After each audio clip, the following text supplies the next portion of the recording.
est juste vers la cuve. Sur les chauffeuses vers la cuve. D'accord, d'accord.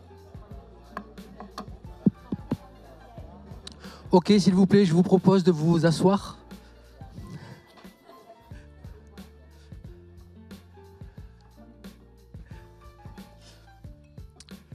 Ok, donc on va reprendre. Mais avant de reprendre, je tiens à signaler qu'on a retrouvé une paire de lunettes dans la grande salle, là, une paire de lunettes de soleil qui me semble plutôt féminine, dans la grande salle vers les chauffeuses près de l'accueil. Donc on les gardera, puis on refera une annonce pour ces lunettes demain, je pense. Ok, donc on arrive à l'avant-dernier temps de cette première journée, qui est un temps qui est dédié à la présentation des nouvelles chaires qui ont été créées. Ce temps de présentation aura lieu aujourd'hui pour la moitié des chaires, et puis demain pour l'autre moitié, à peu près. Voilà, donc je vais demander à chaque porteur de chaire, à chaque personne qui présente une chaire, de respecter vraiment le timing. Et Marie-Astrid est là et emploiera la force, s'il le faut, pour vous interrompre. Donc on va commencer. Astrid, je te laisse introduire chaque chaire, en fait. Le titre de chaque chaire, en fait. Bon, très bien. C'est parti. Donc, on commence par Cavé Salamatian pour la chaire fondue. Et la chaire in situ se prépare. Donc, pensez bien à descendre juste avant.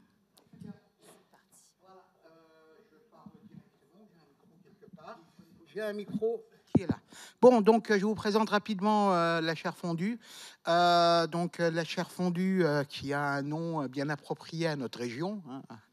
Nous sommes la région de la fondue et de la tartiflette et autres. C'est une chaire qui vise l'application de l'intelligence artificielle dans les systèmes business et administratifs. Comme vous l'imaginez, c'est une thématique extrêmement importante d'un point de vue économique et d'un point de vue applicatif. Et elle s'appuie sur l'observation que, grosso modo, les processus administratifs ou business peuvent être décomposés en 3 étapes. Et dans chacune de ces étapes, on a besoin d'intelligence artificielle. Une première étape, c'est l'extraction d'informations de données, de sources de données semi-structurées. Par exemple, vous avez des factures et il faut extraire les données de ces factures. Une deuxième phase, c'est une phase de mise en adéquation de ces données avec des règles légales ou des règles business ou autres. Donc, par exemple, si le processus qu'on regarde, c'est une autorisation d'un permis de construire, vous récupérez des données, puis il y a des règles à suivre pour que le permis de construire puisse être donné. Et une troisième phase, c'est une phase de décision, d'optimisation et de décision multicritère.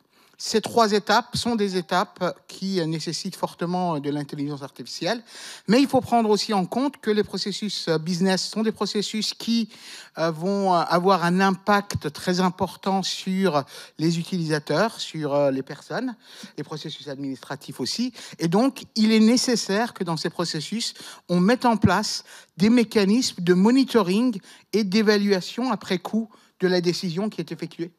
Et donc, l'une des caractéristiques fondamentales de la chaire fondue, c'est qu'on va aussi développer ces outils de monitoring qui ne peuvent pas être du monitoring sur les mêmes critères qu'on a, je dirais, calibré les modèles, parce que les modèles étant calibrés sur des critères vont être bons sur ces critères, mais ne vont peut-être pas être bons sur d'autres critères, par exemple d'équité, de parité ou d'égalité sociale. Donc, le projet se définit sous ces 4 angles. Donc, il y a les 3 phases, mais il y a aussi ces questions de monitoring et de transparence et d'intégration à l'intérieur des systèmes décisionnels de ces mécanismes de monitoring et de transparence. Une des caractéristiques aussi importantes de la chaire, c'est que nous avons 2 partenaires académiques, donc le laboratoire LISTIC, qui est le principal laboratoire d'informatique de l'Université de Savoie-Mont-Blanc, et Privatix, donc l'équipe INRIA Privatix. Mais on a aussi 2 partenaires industriels qui sont les plus importants en France sur ces thématiques, qui sont CGDIM et Sopra. Et donc, c'est une chaire qui s'appuie sur la totalité de la palette. Voilà.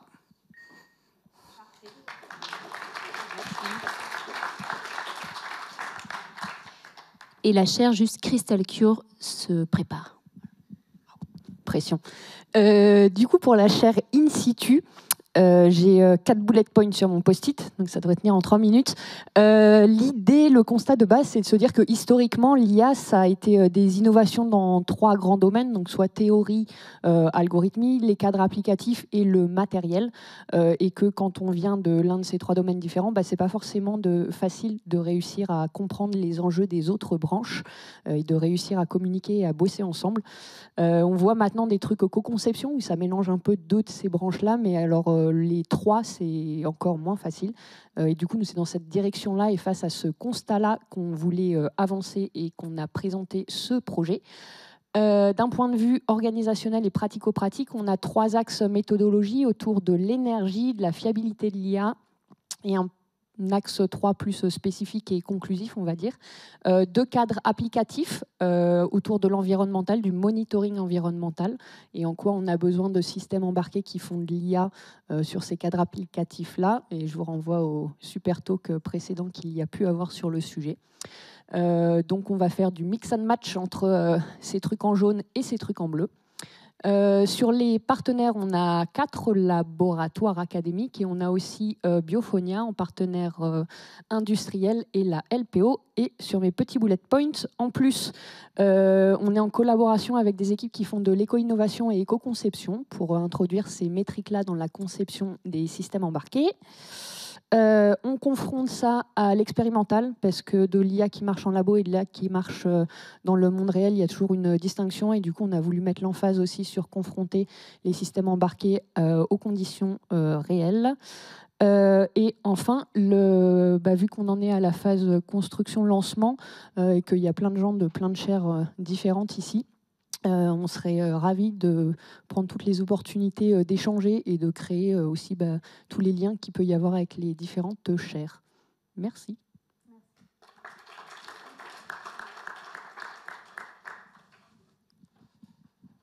Bonjour. Bonjour. Je vais parler en anglais. I'm Sergei Grudinin and the chair Crystal Cure. We are 2 partners with the dream, the idea to develop new technologies for protein crystalline design. Basically, we want to design new materials based on protein crystals. This includes both computational developments and wet lab developments. I'm responsible for the computational part, where 2 laboratories, LGK, CNRS at the university, and IBS, Institut Biologie Structurelle, at the CEA site. On our side, we have 1 work package devoted to generative models in biological language and in vision. Basically, we're developing new generative models, and on the IBS side, they will be screening our designs experimentally to see which sequences fold into 3-dimensional protein shapes and which proteins form 3-dimensional crystals. And this is it. Thank you very much.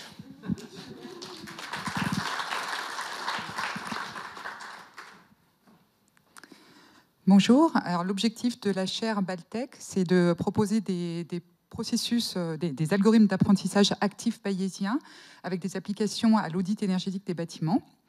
Donc, cette chaire, elle regroupe des chercheurs sur les 3 sites, l'USMB, l'UGA et l'UQA, avec 4 laboratoires différents.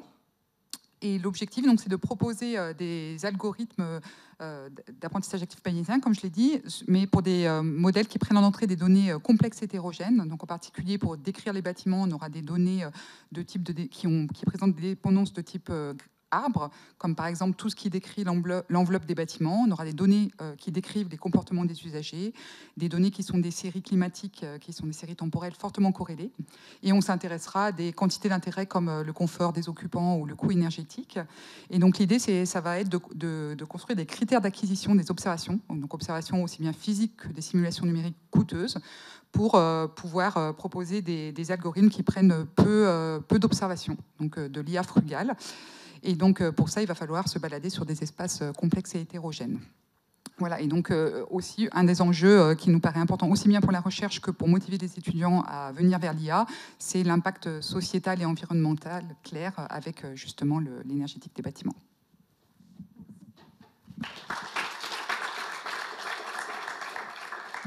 Donc Ionela Prodan pour SM. Hello, SMCPS. Hello everyone, I'm Ionela Prodan. I'm the chairholder of SMCPS, whose goal is to advance autonomous robotic missions by integrating embedded, safe and secure AI, reliable optimization-based control methods, and RF-based communication. Whether we speak about terrestrial drones, which are equipped with LiDARs, 3D LiDARs for area mapping, or if we speak about aerial drones used for area coverage, or whether we speak about aquatic drones used for bathymetry missions. In all these missions, we have to handle, or they require teams of heterogeneous teams of robotic systems, which they have to handle efficiently missions within dynamic environments and even prone to threat environments. So the usefulness of AI is primordial here, not only from a theoretical aspect, but also from a practical aspect. So our project is divided in, of course, research, education, and innovation. From the research side, we have two partners. And as I was saying, AI is used both in theory and which we will go further to practice, in the sense that AI can be used from how to describe complex constraints, how to define, and how to detect failures and or faults, hardware faults within the system, with the ultimate goal of ensuring resource-aware and robust algorithms for putting them in practice. From the education side, we have three partners, Grenoble AMP ESISAR, a school in embedded systems, APDISAR, which promotes and makes the technological transfer from to industrial partners, and UT Valence. And we have aims of including teaching courses in embedded safe AI for more than 400 students and more than 300 hours per year. And then from the innovation aspect, we aim of innovation goals like industrial projects and having industrial partners. So as an impact, for us, it has a huge impact. It drives innovation in embedded system, robotics, and cybersecurity. Of course, tackling environmental and societal challenges like resource-aware or data privacy and so on. And of course, the Institute gave us wings to fly, in the sense that it establishes Campus UGI Valence as a springboard for larger international engagement in education, research, and innovation. Okay, thank you. François Berry pour MBD. Il faut bondir là, tac, ça arrive. Je suis prêt. Toc, il y a le chrono. Donc, je vous présente la chaire Embedded. Donc, c'est une chaire qui s'intéresse à ce qu'on appelle la frugalité matérielle. Alors, contrairement à beaucoup de mes collègues, nous, on n'utilise pas l'IA, mais on essaie de proposer des outils pour faire de l'IA. Et ce qu'on appelle frugalité matérielle, ça ne s'oppose pas, mais c'est complémentaire de la frugalité logicielle. Typiquement, le pruning, la quantification, toutes ces choses-là qui sont assez classiques en frugalité logicielle. Eh bien, nous, on ne va pas la regarder, mais on va plutôt s'intéresser à comment développer des architectures de calcul qui puissent être vraiment efficaces pour faire de l'IA. Donc, pour développer ces architectures, on a vu la chose sous deux formes. La première, à travers deux challenges, en réalité. Donc, un des premiers challenges, c'était de regarder la notion d'IA distribuée au niveau Edge. Donc, la question qu'on s'est posée, c'est de se dire, est-ce qu'il n'est pas plus rentable de dire, plutôt que d'avoir un système qui fait du calcul, un gros système, est-ce que ce système, si on le coupait en petits morceaux et qu'on en mettait un petit peu partout, et ces systèmes distribués, on lui adjoint en plus des capteurs qui sont super légers, est-ce qu'on n'est pas plus performant que si on avait bien un capteur qui est très performant, mais qui est unique, ou il n'y en a que quelques-uns, et puis avec beaucoup de calculs. Donc je ne sais pas si je suis clair dans mon idée. En réalité, on cherche vraiment à distribuer au maximum le système. Et donc, la problématique ici, c'était de se dire, sur un système comme ça, comment est-ce qu'on peut répartir un réseau de neurones. Donc là, c'est pareil, le réseau de neurones, on essaie de le couper en petits morceaux et d'optimiser l'échange entre ces différents nœuds. Donc ça, c'était le premier challenge. Ce qu'il faut noter dans ce premier challenge, c'est que le cœur de calcul, ici, est basé sur de l'électronique reconfigurable, c'est l'électronique à base de FPGA qui est dynamiquement reconfigurable en fonction du contexte. Le deuxième challenge, encore plus de challenge, c'est de faire du calcul analogique au sein du silicium, donc de développer des circuits qui permettent de faire du calcul directement dédié à l'IA. Donc en particulier, l'opération qui est récurrente, c'est ce qu'on appelle la MAC opération, donc multiplication-accumulation. On a déjà fait des premières études qui nous permettent d'avoir des chiffres qui sont assez impressionnants, puisque sur une inférence typiquement omniste, on est à moins d'1 picojoule par inférence, donc c'est quand même relativement faible. Et donc voilà, ça c'est le deuxième challenge. Donc sur la partie éducation, eh bien, on a essayé de lier donc, ces différentes thématiques de frugalité matérielle à ce qu'on pourrait faire en enseignement. Donc ça rejoint directement ce que disait tout à l'heure le monsieur qui travaillait sur les capteurs pour la biologie. Et donc on se focus vraiment sur du TinyML. Et donc je vois le chronomètre, c'est mortel. Et je suis rouge. Ce TinyML, donc ces cours d'enseignement de TinyML, on essaye de... Ça a coupé ? Voilà, mais c'est gentil. J'ai cru qu'il coupait le micro en plus. Ces enseignements, on essaie de les mutualiser donc, entre Grenoble et Clermont, de manière à être optimale, on va dire. C'est dur, hein ? Merci. Géraldine Vial et Caroline Bazzoli pour iLegal Tools. Et la chaire AIM se prépare. C'est tout bon, c'est parti. Alors, bonjour à tous. On le sait, l'IA s'est invitée dans les différents secteurs d'activité. Ce qu'on sait peut-être un peu moins, c'est qu'elle transforme aussi aujourd'hui les métiers du droit.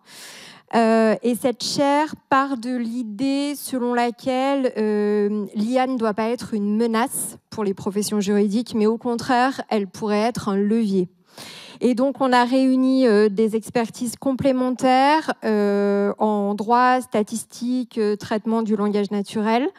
Et notre ambition, ce n'est pas de faire du droit de l'IA, mais c'est plutôt d'explorer et de développer des apports concrets de l'IA dans la pratique du droit, dans la pratique juridique, que ce soit pour les avocats, pour les magistrats, pour les officiers de police judiciaire, etc., tout en respectant évidemment l'humanité du droit et sa complexité intrinsèque. Donc l'idée n'est pas du tout de remplacer le juriste humain, mais plutôt de l'assister, voire d'augmenter ses compétences. Donc concrètement, on a posé 4 axes de recherche pour répondre à cette question-là. Donc la première, c'est plutôt d'essayer de comprendre et modéliser les raisonnements juridiques complexes. L'idée, c'est d'utiliser des méthodes d'IA qui soient plutôt classiques ou même plus avancées, sur des données structurées mais aussi plutôt brutes, et d'essayer de comprendre le langage du droit qui est parfois un peu contextuel, nuancé, non binaire.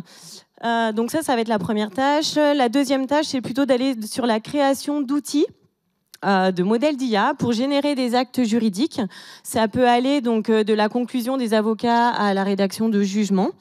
Donc ça va être vraiment une aide à tous ces juristes-là pour la rédaction d'actes. Le troisième axe, c'est plutôt, on va quand même continuer aussi à évaluer ces capacités d'IA, parce qu'on va développer des modèles, mais il va falloir aussi les évaluer pour différentes tâches. Et donc l'idée, c'est de proposer une méthode normalisée pour les évaluer sur des différentes tâches, mais qu'elles soient quand même assez proches de celles qui sont utilisées par les juristes.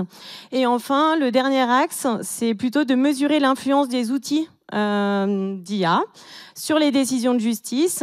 Et donc l'idée, c'est de mener une étude cognitive sur l'usage de ces modèles-là. Et un cas particulier qui va être utilisé, c'est la reconnaissance faciale. Donc, on va allier cette recherche académique avec un partenaire technologique, avec notamment une Legal Tech, notre partenaire qui s'appelle Ordali. Et on va pouvoir mettre en commun nos compétences. Et l'idée, c'est de développer des nouveaux outils qui soient utiles pour les professions juridiques, mais aussi de proposer des modèles qui soient ouverts et disponibles à la communauté.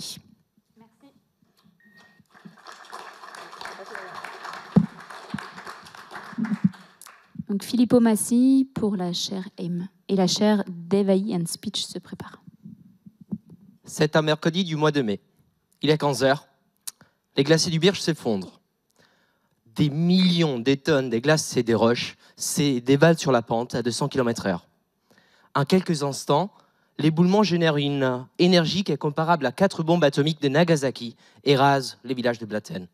Chaque année, éboulement et avalanche nous coûtent des centaines de vies et des milliards d'euros.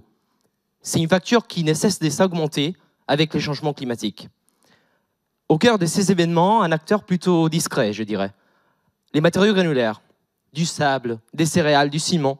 Ces matériaux sont omniprésents, non seulement dans les aléas naturels, mais aussi dans les procédés industriels. Mais ils restent et demeurent pourtant opaques et imprévisibles. En effet, leur comportement provient des interactions complexes entre grands. Impact, frottement, ce sont des phénomènes microscopiques qui dictent ensuite la dynamique à grande échelle, de l'ordre du mètre, du kilomètre. Or, nos modèles mathématiques et physiques aujourd'hui nous permettent de prédire seulement une partie de cette réponse globale et ils négligent toute cette richesse microscopique. Cependant, nous avons à disposition, grâce à des essais en laboratoire menés ici à côté, au synchrotron de Grenoble, et des simulations numériques poussées microscopiques, une quantité immense de données à l'échelle de ces grands. Et donc, effectivement, ces données, pour l'instant, ne sont pas utilisées. Il existe donc un vide. Pouvons-nous les combler? Pouvons-nous apprendre ce que nos modèles mécaniques, pour l'instant, n'arrivent pas à prédire? C'est ça la question que nous essayons de répondre, à laquelle nous essayons de répondre dans notre chaire AIM, Intelligence artificielle et mécanique. Notre recherche va comprendre 2 étapes. La première va se focaliser sur la identification et découverte des descripteurs intrinsèques physiques qui nous permettront d'enrichir nos modèles afin de gagner en prédiction, robustesse et précision. Cette étape va être fondamentale parce qu'elle nous va permettre de développer des jugements numériques qui vont être fiables et robustes.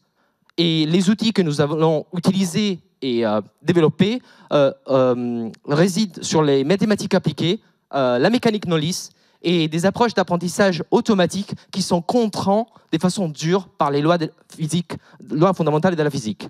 La deuxième étape consiste à valider nos résultats théoriques.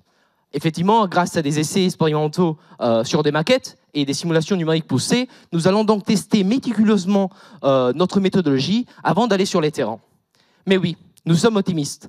Nous pensons que bientôt, il sera possible d'effectuer des simulations sur un simple ordinateur des événements tels que l'éboulement de Blatten et peut-être d'en prédire les prochains. Car au fond, tout, parfois, peut dépendre d'un simple détail. Ces maudits grains de sable dans l'engrenage. Attends, 5 secondes, je peux? Car au fond, il faut apprendre à connaître ces grains, son rôle, sa dynamique, et cela nous permettra de sauver des vies et imaginer des procédés industriels plus renouvelables. Je vous remercie. Merci. Merci. Donc, Thomas Subert pour Dev.AI and Speech et la chaire Twina Tech qui se prépare. Il faut se remettre de... donc bonjour à tous, je m'appelle Thomas Hubert, donc je viens du GIPSA et je coporte la chaire avec Mathilde Faure du LPNC, laboratoire de psychologie et neurocognition, et Laurent Girin, aussi du GIPSA. Donc le contexte de la chaire, c'est ce qu'on appelle l'IA développementale. Donc en fait, si vous regardez le petit schéma en haut à droite, on peut s'apercevoir qu'aujourd'hui, un LLM, même si celui-là est déjà un petit peu vieux, en fait, il a besoin d'être exposé à des trillions de mots pour apprendre les structures du langage, de lexique jusqu'à la syntaxe, alors qu'un enfant, au bout de quelques premières années de sa vie, il maîtrise déjà ça. Donc l'enfant, le constat, c'est qu'il est appris beaucoup plus efficace. Deuxièmement, en fait, l'enfant, lorsqu'il apprend la parole, notamment, en fait, il apprend à parler avant de lire et écrire. alors que nos LLM, ils ont vraiment besoin du texte pour apprendre les structures du langage. Donc l'IA développementale, elle vise à s'inspirer des mécanismes de l'humain, notamment ici pour l'acquisition du langage, notamment pour les optimiser dans un contexte de faibles ressources, les apprendre avec moins de données, les rendre plus frugaux. Mais c'est aussi utiliser les LLM comme une plateforme expérimentale pour aller essayer de fournir des réponses un peu quantitatives à certaines hypothèses, certaines théories qui sous-tendent l'acquisition du langage. Alors nous, dans notre chaire, on va essayer de s'intéresser à deux choses qu'ont l'enfant et que n'a pas le LLM pour l'instant, en tout cas pas beaucoup. La première chose, c'est l'impact du système sensorimoteur. Ça veut dire, c'est un mot compliqué pour dire qu'on a un conduit vocal et que quand on perçoit le langage, en fait, on a un système de production, un synthétiseur qui nous est donné par la nature et qui nous permet d'interagir avec le monde et de babiller notamment. Le deuxième biais qui nous intéresse, c'est l'interaction avec le monde social. Alors l'approche que l'on va proposer dans la chaire, c'est de partir d'un modèle de fondation multimodale qui va percevoir du son et de l'image et qui va produire du son et de l'image. Dans le premier axe que vous voyez ici, on va essayer de lui intégrer un modèle biomécanique du conduit vocal, et ça, on va espérer que ça va stabiliser certaines de ces représentations. L'axe numéro 2, c'est qu'on va embarquer ces modèles dans le petit robot que vous voyez ici, qui s'appelle Nina, qui est au GypsaLab, et on va essayer de voir déjà comment ce modèle fonctionne lorsqu'on interagit avec lui, et comment on peut arriver à l'améliorer, notamment avec de l'apprentissage avec un humain dans la boucle. Et en fait, on a besoin de points de comparaison, et on va travailler avec notamment Mathilde Faure, qui coordonne le Baby Lab du LPNC, et on va mener des expériences avec des bébés, pour regarder quelles sont les meilleures stratégies que les parents adoptent lorsqu'ils veulent apprendre certaines fonctions langagières avec l'enfant. Et on va notamment ici compléter ces expériences avec des robots qui nous permettent d'isoler certaines modalités dans l'interaction, par exemple isoler le son et isoler la contribution de la vision, par exemple. Voilà, ça c'est pour l'axe de recherche. Pour l'aspect éducation, en fait, on propose de mener, donc ça fait écho au talk de ce matin, notamment des actions sur l'utilisation de l'IA et notamment aussi de la robotique dans un contexte éducatif, donc, avec l'INSPE de Lyon. Et on a une collaboration forte avec un partenaire industriel, c'est l'InnoLab Atos. Voilà.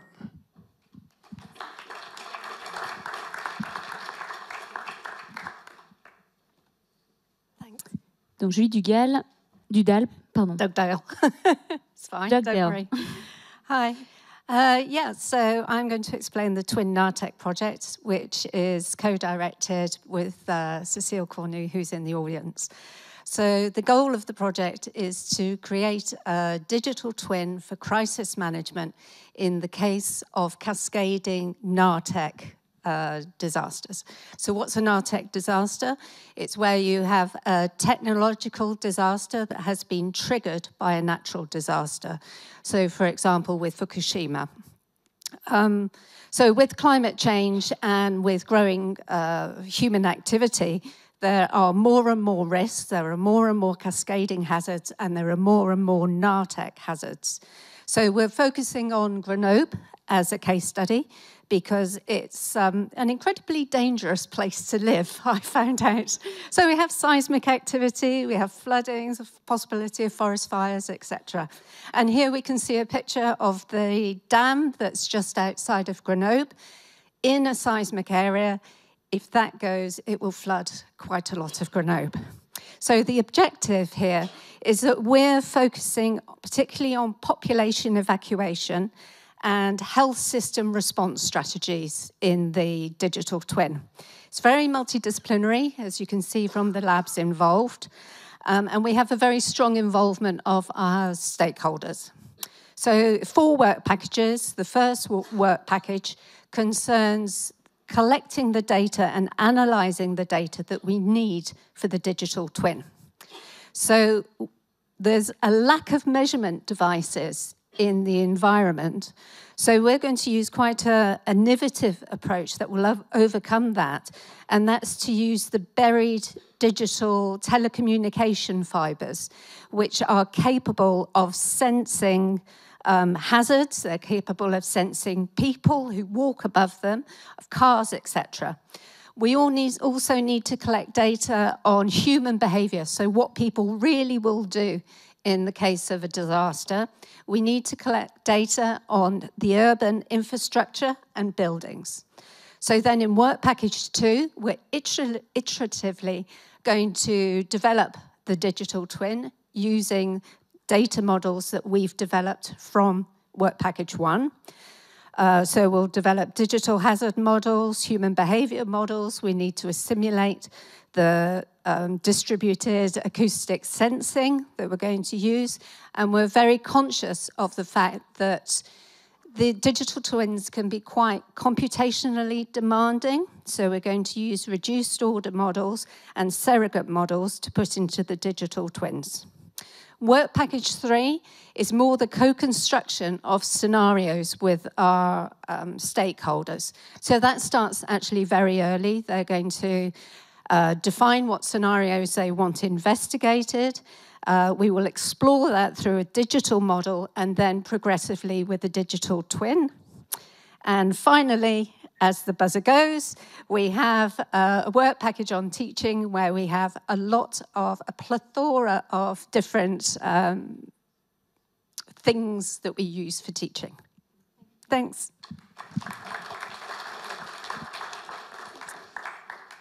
Misaki Ozawa pour Airgains.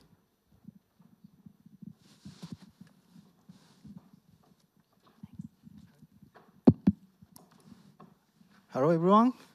So we are Airgains, robust generative artificial intelligence for physical sciences from Monte Carlo sampling to multi-scale dynamics generation. So this is a joint collaboration between UCA Clermont and UGA Grenoble. So we have two chairs, two PIs. One is Manon Michel from Clermont Mathematics Laboratory. In the Grenoble side, Viviane Lecomte from Physics Laboratory. So unfortunately, today, both of them cannot come to MIAI days, so instead I'm presenting this slide. I'm Misaki Ozawa, one of the collaborators of this project, and I'm from UGA Physics Laboratory, LEAFY, and I also have a junior chair position at MIAI. So basically, in this project, we wish to develop efficient generative modeling for physics and chemistry applications, such as polymer, protein, and also some astrophysics data.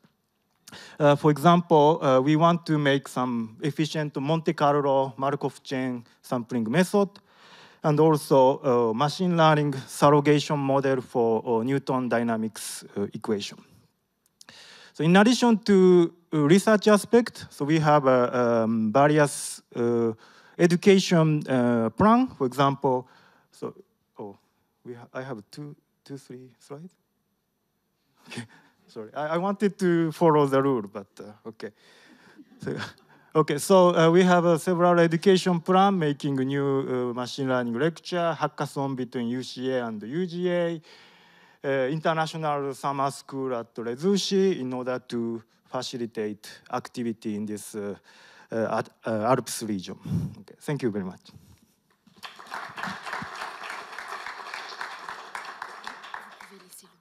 Merci. On va passer à la chaire Inspect et la chaire FEMS se prépare. Bonjour, merci Emeline. Donc Tarashi Kawi et Clément Béton, on est coporteurs de la chaire Inspect du laboratoire TIMC, et avec nos partenaires cliniciens du CHU Grenoble-Alpes, nous avons identifié des défis. Nous cherchons à améliorer la qualité des soins et à améliorer le service médical rendu aux patients. On s'intéresse à deux applications en particulier, en urologie et en laparoscopie.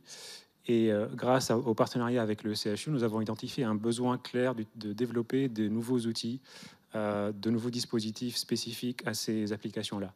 Ces dispositifs, nous visons à utiliser les robots continus, les robots que vous voyez en bas de la slide. Ce sont des systèmes miniaturisés, élancés et déformables, qui sont très utilisés et très adaptés à naviguer dans des environnements contraints, dans des conduits tortueux et très contraints, spécifiques de l'anatomie humaine. Je ne vous fais pas plus de détails. Et donc le revers de la médaille de ces robots-là, donc ils sont miniaturisés et déformables. On n'a pas le luxe de pouvoir intégrer matériellement des capteurs et des actionnaires à souhait. Il y a une infinité de degrés de liberté sur ces robots-là et ils sont difficilement perceptibles dans les imageries médicales, contrairement aux robots polyarticulés que vous connaissez probablement beaucoup mieux que cela. Et donc l'objectif, c'est de répondre à ces questions de perception et de commande de la forme complète de ces robots continus grâce à des méthodes d'IA. Et je laisse l'expert d'IA vous expliquer comment faire. Vous avez eu les sœurs jumelles, vous avez les frères jumeaux maintenant. Effectivement, le projet aurait pu s'appeler aussi Revisiter la robotique continue par l'IA. Et donc, il y a 3 work packages principaux pour l'aspect recherche. Un premier qui va s'intéresser à la partie commande, où on va plutôt essayer de jouer, puisqu'on est 2 grands garçons qui aiment bien jouer. Donc, on va faire de l'apprentissage par renforcement. Et donc, ça va être un peu la découverte pour moi, parce que ce n'est pas vraiment mes activités de recherche actuelles, mais ça me plaît d'aller sur ces sujets-là. Et il y a un autre axe qui est plutôt la partie perception, donc voir le robot puisqu'il se déforme dans le corps humain, pas seulement à cause de l'action.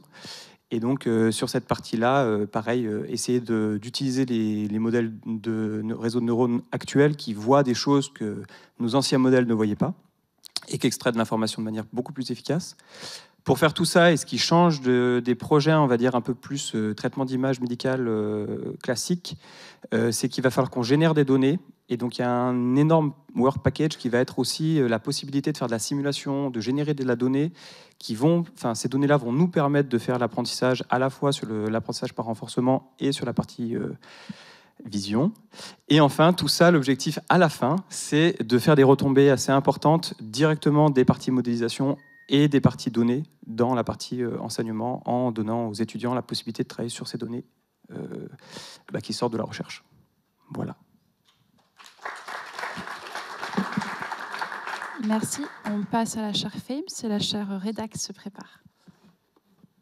Ok, bonjour. Donc, je vous présente la chaire FAMES, donc Physics Aware AI for Imaging Science, From Space to Atoms. Donc, en fait, on s'intéresse à l'interface entre l'IA et l'imagerie scientifique. Donc là, vous avez des exemples. Donc, l'imagerie satellitaire pour l'observation de la Terre, l'imagerie biomédicale, microscopie des fluorescences, microscopie rayon X et jusqu'à l'imagerie des densités électroniques à l'échelle micro- ou nanométrique. Et donc, en fait, on peut factoriser des problématiques communes qu'on retrouve dans ces différents types d'imagerie quand on veut résoudre des problèmes inverses, type la reconstruction, la restauration d'images. Donc, l'objectif de la chaire, c'est d'explorer l'application de l'IA dans des problématiques, comme je disais, donc la résolution des problèmes inverses sur ces technologies d'imagerie, avec un accent particulier sur l'interprétabilité, la robustesse et la frugalité des méthodes qui sont développées. Donc, j'ai listé 4 challenges scientifiques qu'on vise. Donc, comment on intègre l'information qui nous vient de la physique. Ça peut être de l'information liée au système d'acquisition, mais ça peut être aussi des connaissances des phénomènes étudiés. Comment on interface ces informations-là des types des principal information avec des données expérimentales. Comment on tire parti d'imagerie multimodale et la dernière, c'est comment on peut exploiter l'IA pour optimiser des tâches d'acquisition. Donc, l'équipe est composée par moi, Mauro Delamura, Grenoble IMP, UGA Gipsalab, Daoud Al-Shanti, Gipsalab, Vincent Favre-Nicolin du synchrotron, Dimitri Karpov, UGA MEM et Nicolas Vigano du CEA. On s'appuie sur des plateformes, donc des lignes de lumière du synchrotron, une plateforme imagerie microscopique au CEA et de l'imagerie au Gipsalab. Sur le volet formation, l'ambition, c'est de faire évoluer et créer des formations en imagerie où on va mettre davantage l'accent sur l'utilisation de l'IA. Donc, ça peut être en formation initiale à Grenoble IMP sur des différentes filières et à l'UGA et aussi en formation continue. Un projet phare en lien avec le CESUG et un autre projet qui nous tient à cœur, c'est étudier l'impact du développement d'une chaire de ce type-là d'un point de vue l'impact sociétal et environnemental. On a des collaborations industrielles qui sont listées avec des logos, qui sont soutenues le montage de la chaire, Lienred, Schneider Electric, ProBios, SQI et d'autres qui vont venir. Voilà.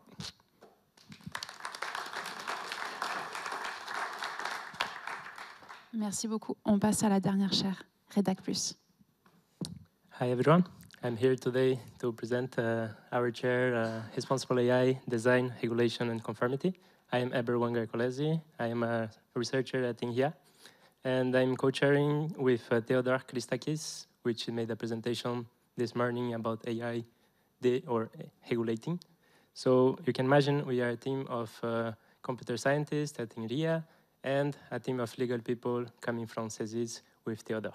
So how we planned this chair to be organized, we divided into 3 main work packages. The first one coming from a technical foundations, which will try to build on the challenge that we can see that development on AI comes with also risks, for example, for privacy, since it uses many type of personal or sensitive information, and also problems like bias or discrimination that comes when this AI are made in practice, for example, for credit scoring or for hiding and so on. So the idea of the technical background, the technical foundation will be to tackle with new privacy algorithms or with fairness algorithms that will deal that, along with some form of explainability for the users, for example, in some cases, explain the privacy risks that they can have by interacting with this IA. And the second work package will be analyzing this from a legal perspective, as you can imagine from Theodor's team, and there will be interaction between both of our teams among these works, since we don't know, for example, from the regulation side, how to really make, for example, anonymization work in practice. And the third work package will also integrate the 2 sides, since we'll have some use cases, for example, for facial recognition in public spaces, or neurotechnology, or social ed applications. So the consortium is mainly with INHIA, CESIS, and also some professors in INSA de Lyon. And we have close collaboration in the conception of this chair with CCAS and the Ville de Grenoble, where we'll try to provide some algorithms for responsible AI for making some, for example, class allocation, or for example, how many money some families need for vacation, and maybe some test shift also with Atos and Eviden, and also with the data privacy authorization in France, which is the CNIL. Thank you.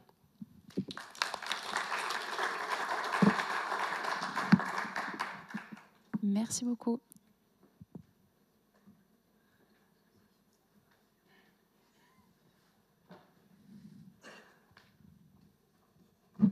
Ok, merci beaucoup. Astrid n'a pas dû utiliser la force, donc c'est parfait, tout s'est très bien déroulé. Du coup, oui, maintenant on passe au dernier temps de cette journée, qui est la table ronde, et qui va être animée par Astrid. Donc Astrid, je te laisse peut-être la parole. La table ronde dont le thème est santé numérique et IA.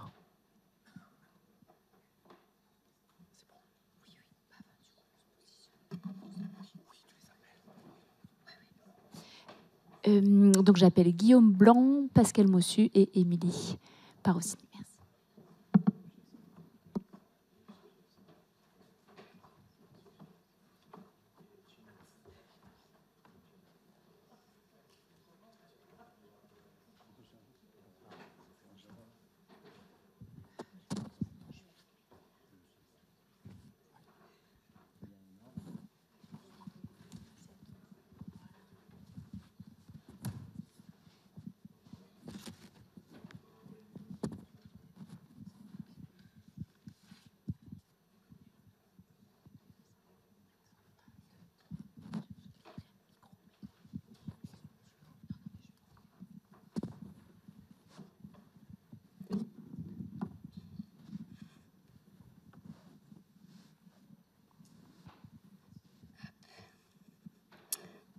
Moi, j'espère qu'il vous reste encore un peu de sucre dans le sang pour tenir. Donc, on va, sur cette table ronde dédiée à la santé numérique, donc on va prendre le temps de mieux comprendre ce sujet, tous les enjeux. Et puis, on prendra le temps, en fin d'échange, de récolter vos questions. Voilà. Donc, on va démarrer par une rapide présentation de vos structures respectives et de votre rôle. Honneur aux dames. Donc, je commence par vous. Donc, Émilie Parussini-Bonas. Donc, vous êtes directrice du TASDA, Technopole Alpes Santé à domicile et autonomie. Donc, voilà, la structure et votre rôle. Bonjour à tous. Donc, voilà, directrice le TASDA. Le TASDA, on est à la fois centre expert et à la fois parfois très peu connu. On est une association qui a 15 ans d'existence. Association, ça porte aussi des valeurs un peu spécifiques. Notre mission, c'est de proposer et de faire évoluer, avec l'ensemble des acteurs concernés, des offres au service de l'autonomie et du pouvoir d'agir des personnes qui sont en perte d'autonomie. Donc avec des professionnels du domicile, professionnels de l'accompagnement, professionnels de l'aménagement, avec des industriels, avec des porteurs de projets, d'offres, de solutions, soit en prévention, soit en accompagnement de la perte d'autonomie, des personnes concernées, des usagers, des aidants, des académiques, les financeurs aussi du maintien à domicile. On accompagne toutes les innovations, aussi bien technologiques, organisationnelles, sociales. Voilà, on n'est pas que sur le volet technologique, parce qu'on s'est très vite rendu compte que la technologie sans l'humain, je pense qu'on aura l'occasion d'en parler à plusieurs reprises, ça ne fonctionne pas. Ça va être un point qu'on va vite voir. Et on porte, nous, systématiquement une approche qui est systémique, qui est pluridisciplinaire. J'ai une équipe très diversifiée et qui est neutre systématiquement. Voilà un petit peu qui on est au TASDA. Merci, Émilie. Pascal, un mot sur ta fonction. Donc, bonjour, Pascal Mossu. Moi, je suis PUPH, donc professeur des universités et praticien hospitalier. Donc, j'ai une activité médicale au CHUGA, au CHU de Grenoble. Je suis directeur du pôle de biologie. C'est globalement le regroupement de l'ensemble des laboratoires d'analyse du CHUGA. Et sur le versant IA, je coordonne un master. Donc, on a mis en place sur le FR de Pharma, donc qui est i4One Health, qui fonctionne depuis 4 ans, qui est un master donc, qui a pour objectif de donner justement une formation sur les outils IA appliqués à la santé.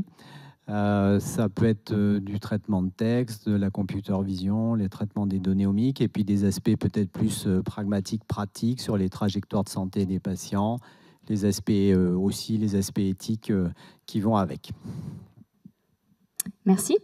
Guillaume Blanc, directeur des partenariats pour Clermont-Auvergne-Rhône-Alpes, et tu viens ici pour représenter le tiers-lieu Santé à Dôme à Clermont. Est-ce que tu peux nous en dire un mot ? Oui, tout à fait. Bonjour à tous. Donc, je m'appelle Guillaume Blanc. Je travaille pour Clermont-Auvergne Innovation, qui est la filiale de valorisation de l'Université de Clermont et de l'INRAE.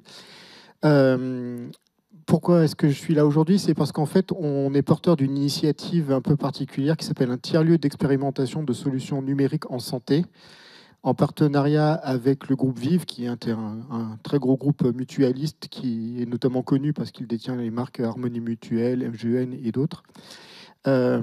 Et avec le CHU de Clermont, qui est chef de file du tiers-lieu d'expérimentation. Alors, un tiers-lieu d'expérimentation, c'est une structure de consortium qui a été, dont l'État a poussé la création par plusieurs appels à projets. Nous, on a été retenus sur la phase 2 de ces appels à projets-là.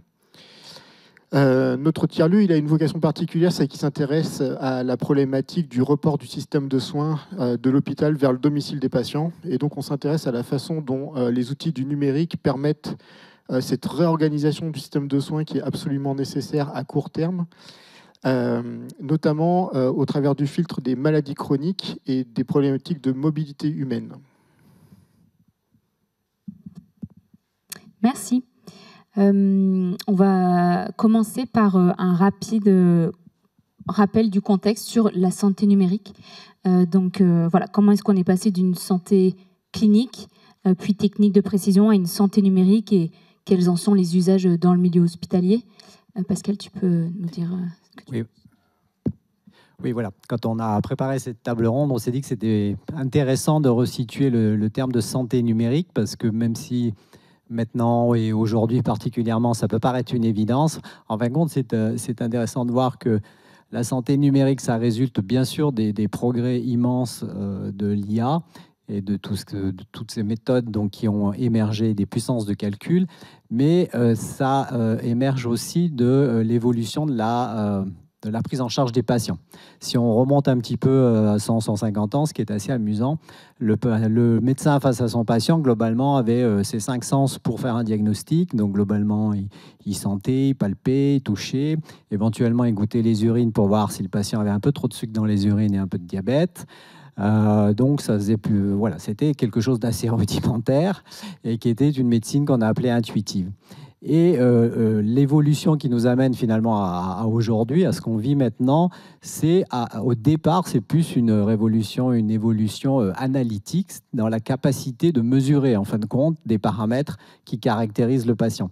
Donc au départ, c'est des analyses des électrolytes, des protéines, c'est de la chimie, c'est de la mesure des lipides. Après, c'est du comptage des cellules. Après, c'est la capacité, l'irruption de la radiologie est quelque chose d'extrêmement important, bien sûr, vous le savez. Et la radiologie qui a évolué de la radiopulme toute simple jusqu'à des techniques maintenant extrêmement performantes qui permettent de voir le patient en entier. Et le corollaire de tout ça, c'est qu'en fin de compte, dans la prise en charge d'un patient, on génère maintenant une quantité de données qui est extrêmement importante. Et donc, on arrive à caractériser un patient par ces données donc analytiques, d'imagerie, mais aussi les textes, les comptes rendus qui sont écrits par le médecin, mais aussi donc, sa trajectoire, enfin un énorme volume de données, donc ce qu'on appelle les données de santé. Donc, c'est la coïncidence de cette évolution de la médecine et de la prise en charge des patients et de l'émergence de ces capacités d'IA donc, et de calcul qui permet maintenant d'avoir des outils et d'avoir cette réflexion et cette notion de santé numérique. La santé numérique, c'est souvent aussi associé à un autre concept qui est celui de la médecine de précision. Je pense que c'est un terme avec lequel vous êtes familier, mais cette capacité à analyser, caractériser, phénotyper, comme on dit, le patient permet d'identifier très précisément les caractéristiques de la pathologie et donc de la traiter. Et ça, le cancer, c'est un très bon exemple. Il y a 30 ans en arrière, on parlait du cancer. Après, on a commencé à parler des cancers. Et puis, type poumon, sein, digestif. Et puis maintenant, quand vous prenez un cancer du poumon, vous allez dire le cancer qui présente telle mutation, le patient qui a tel profil, etc. etc. Donc, on a plein de sous-types qui s'identifient et auxquels, avec un peu de chance, on peut faire correspondre une pathologie. Et donc, cette évolution fait que voilà, on arrive maintenant à ce concept de santé numérique. Alors, si on regarde l'application dans le milieu médical, en milieu donc, hospitalier, disons que je représente, ça dépend un petit peu quel bout de la lorgnette on prend. Il y a énormément de projets, il y a énormément d'idées, mais en pratique concrète, il y a très peu d'applications concrètes dans le soin réel de la prise en charge du patient. Les applications très concrètes, elles sont essentiellement dans l'imagerie, parce que l'imagerie, c'est vraiment quelque chose qui se prête. Il y a tout ce qui est analyse de l'image en dehors de la santé qui est extrêmement puissante, on va dire, et l'imagerie médicale se prêtait très bien à ces outils. Et pour vous donner un titre d'exemple, la FDA a validé environ 700 applications de type santé digitale, on va dire. Il y en a, je crois, plus de 600 qui sont de l'analyse d'image. Alors l'image, c'est l'imagerie, la radio, le scan, la RMN, c'est aussi tout ce qui est la microscopie, c'est l'anapath, l'anatomopathologie, l'étude des tissus. Et par exemple, à l'échelle nationale, il y a un gros programme d'informatisation des laboratoires d'anapath pour mettre en place à la fois la capacité de scanner et après d'analyser ces images. Ensuite, au-delà de ça, il y a beaucoup d'idées, il y a beaucoup de projets. Mais il y a un gap qui n'est pas forcément passé dans l'application, dans la vie réelle. On pourra peut-être discuter du pourquoi ça ne passe pas dans la vie réelle, parce que ça soulève des soucis. Mais c'est un champ qui est vraiment hyper fertile. On a parlé beaucoup d'IA générative là, dans la journée. Il y a beaucoup d'espoir sur la capacité de générer des résumés ou des comptes rendus d'observation. L'analyse des données biologiques, la génomique en a beaucoup profité. Maintenant, ça se complexifie avec les autres données omiques. Enfin, tous les champs, globalement, peuvent être utilisés. Et puis aussi la formation des étudiants. Donc, il y a énormément de choses. Bon, je ne rentre pas trop dans les détails, autrement j'en ai pour 2 heures. Je vais laisser mes collègues continuer. Merci. On va s'intéresser maintenant aux usages, aux applications hors milieu hospitalier. Donc on s'intéresse souvent aux applications de l'IA, enfin des usages de l'IA pour les actifs, mais qu'est-ce qu'il en est pour les seniors? Voilà, comment est-ce qu'ils accueillent ces nouveaux outils? Est-ce que tu peux nous en dire un mot? Alors déjà, je pense que je ne vais pas vous apprendre quelque chose. On est sur un moment fort de transition démographique. On voit un vieillissement de la population qui n'est pas neutre. Voilà, sur les chiffres, on est sur des chiffres prévisionnels en 2060 de 24 millions de personnes de plus de 60 ans, avec toujours plus de 9 personnes sur 10 qui souhaitent vieillir chez elles. Et de toute façon, comme le disait tout à l'heure Guillaume, le système de soins et le système médico-social ne pourront pas accueillir tout le monde. Donc il y aura forcément un maintien à domicile. Donc en parallèle de ça, on voit arriver de très nombreuses solutions qui intègrent des nouvelles technologies, dont l'intelligence artificielle. Ces solutions, elles sont sur plusieurs volets. On a le volet de la prévention, anticiper ce qui peut se passer, anticiper un risque de chute, anticiper une perte d'autonomie qui arrive, anticiper des pertes cognitives. Donc là, pour ça, il y a de nombreuses solutions qui vont pouvoir intégrer voilà, des tapis de marche, qui vont pouvoir intégrer des systèmes électriques au domicile, qui vont pouvoir intégrer des petites applications. Voilà, je ne sais pas si vous connaissez le programme ICOP, qui est porté par l'Organisation mondiale de la santé, qui est un système d'évaluation des risques de fragilité de la personne, qui est appuyé notamment lorsqu'il passe en volet applicatif sur des systèmes d'IA. Donc tous ces éléments-là, ils existent, ils sont en cours, ils apparaissent, ils sont expérimentés. Mais en face, on a la réalité. C'est un peu ce qu'on disait, entre le fantasmé et la réalité, il y a souvent un gap quand même. Et on voit que on est face à des personnes qui sont fragiles, qui n'ont pas forcément connu les nouvelles technologies, à qui on va dire on va vous installer un tapis pour vérifier que vous arrivez toujours à marcher et vous n'avez pas de risque de chute. Oui, alors vous êtes bien gentil, mais votre truc là, moi j'en veux pas. Et puis alors ça se trouve, ça va envoyer des informations aux États-Unis ou je ne sais où. Moi j'en veux pas de votre truc. Donc là, il y a quand même quelque chose qui est très important. Et on sent de toute façon, nous, au niveau de la silver economy, la difficulté de passer de l'idée au modèle commercialisable. Donc il y a des gros enjeux qui sont sur ces points-là. On n'a pas encore toutes les clés.